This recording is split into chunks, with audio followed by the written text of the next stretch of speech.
Exactly. Talk about your inspiration behind starting your own production company and being like your own entrepreneur. But I'm just like I'm fueled by doubt of other people and me. You know what I'm saying? And it's not, I don't, like, fuck it, I am. Like, because I always thought I was smarter than what people would try to allow me. And then it's like, I hate it. I got tired of that. Oh, damn, I ain't know you know that. Oh, damn. Oh, damn. Like, bro, that shit is insulting sometimes whenever goddamn you feel like you know what you're doing and motherfucker live on you. So I've been an underdog my whole life. But in high school, they called me the Joker. In college, when I pledged, Alpha Phi Fraternity Incorporated, the first black fraternity in the world, Craig.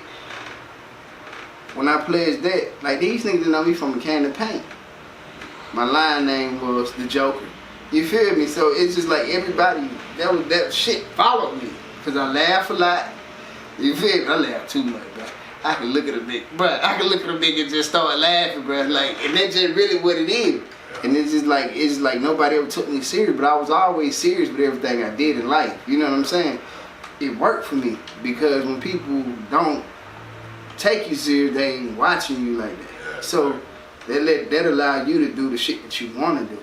You know what I'm saying? Like I do so many trial and errors for no reason, just to see what's gonna happen. You know what I'm saying? Cause it's like if it go or if it don't, you right. You feel me? Like, they right, bro. Like, yeah. So? Yeah. So, talk about the process, what year did you first start up and saving and, what I'm saying, when did you first quit your job? Like, talk about getting on in the building, like, in the studio that we in now. Alright. So, this whole thing, how it came about, like I said, I always wanted to do radio. So, this was never a part of my vision. You know what I'm saying? Just some shit just come with it. So I was finna get married about it like in 2014 or 15, one of them years. And I was out here doing this shit called Dome Style. And I was getting people freestyle on the beat. Freestyle with no beat off the dome for Instagram, 60 seconds. Within that I get an intro in, they'll freestyle and I get an outro in 60 seconds. I used to do that shit every Thursday, cause shit Dome Style Thursday. And I had went from that to, I was like, damn, I want to do something. I want to get a goddamn, I want to do a radio show. I want to get back into radio shit. So found this online internet radio. Ended up getting there, get a spot there, start doing my online radio shit. So when they were it was time to renew a contract there. I had the top rated show on that fucking platform, like for like 3 months. You know what I'm saying? Because we were doing 3-month increments of, the contract. Cause, just get in and out that shit, but yeah. So, I'm like, at the time, like the person I was doing the show with, which is my uncle, he didn't want to do it no more. He was, he's older than me. He wanted, family type shit. So I was trying to figure out how I was going to do it. But they wouldn't allow me to do it. But I was like, should I just come back with myself? I was getting that much confidence. I was like, this shit hard. Because I was doing what I wanted to do. But they were like, nah, you can't. You need somebody else. I'm like, all right, cool. So I was trying to figure it out. They ended up giving my time slot away. Like, the shit I done built, the viewer, the listenership and everything, they gave it away.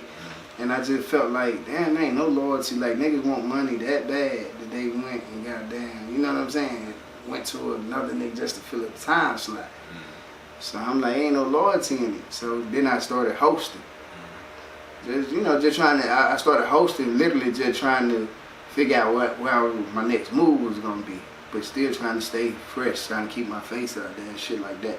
So I went from doing that to like, I was doing it and I was like spending more money than I was bringing in. I'm like, oh, this is a rat race.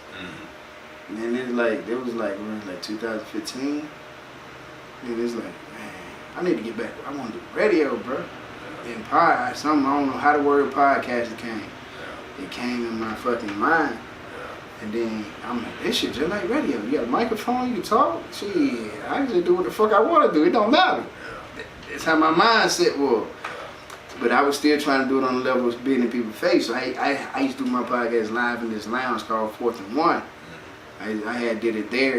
It was like a trial run. I had so many different people a few different castmates. You know, because I was just, you want to do that? All right, come on. And just put niggas in great situation. Yeah. And I took two of my people I went to college with, one frat brother and another one, and put them on.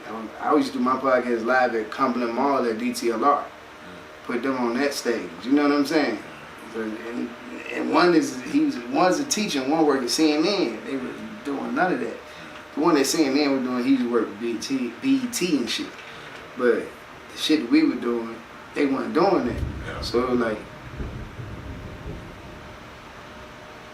what were we talking about? Talking about like, you know, getting the studio. Oh yeah. So it was like this shit was just happening. Like after I did that with the DTLR, I ended up doing the shit with the Super Bowl that was down here. I went with before I did that, I went with Bootsy.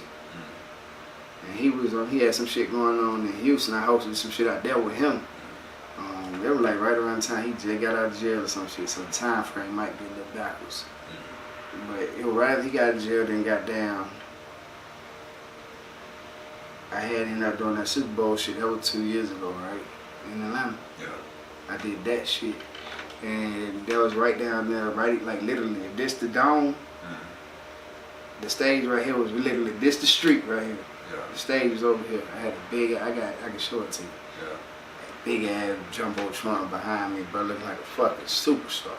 Yeah. You feel me? And that Sunday, the Super Bowl, bro, that shit was so crazy, bro. Yeah. It was so crazy. Like I say, I did all that just through networking. I ain't been on no radio. I ain't nothing. It was just networking, like niggas just with ideas, just different ideas. All right, shit, it can work. All right, cool. What I had learned, we got from that was like, bro, I coordinated the whole fucking festival stage. That's on my resume now. You know what I'm saying? I was the coordinator for this indie concert. You feel me? So it, like shit just came, it come with it. Yeah. So goddamn that, and then I was like, bro, like how can I keep moving? Now I'm working. You know, I went back to working more and just on the weekends, like here and there. Got out of a relationship, nigga went through the depressed moment. You know what I'm saying? After the relationship, so I was really working and depressed. You feel me? Then trying to figure it out. But I started buying all this shit. Buying all these equipment to do podcasting. And goddamn, eventually, I'm gonna take the shit out of date, out of whack. But I bought all the equipment, ended up doing that shit live at 4th and 1. You know what I'm saying? Then after that, I was like, okay, this ain't gonna work because I ain't got control over this music. That music still loud. You know what I'm saying? So then I started doing it on the kitchen island. And it went from that to goddamn, went to the DTLR. And I'm like, shit, what am I gonna do? I put it in a vote. I put it in that vote I was doing in the boat. I was traveling with it, bitch. I was just, any way I could do it, I could do it. I was talking to the girl, then I started doing it at my apartment in Marietta. Then I had other people like inquiring about doing their podcast. So I had a few people doing podcasts out of my house. And I'm like, bro, I need to get a fucking studio. You know what I'm saying? I don't, like people asking about it, but I don't want everybody in my house. So that's how it really came about. I ran it by one of these girls who got a show. And she was like, oh, you could do that. If anybody could do that, you could do that. You should do it. And I did it.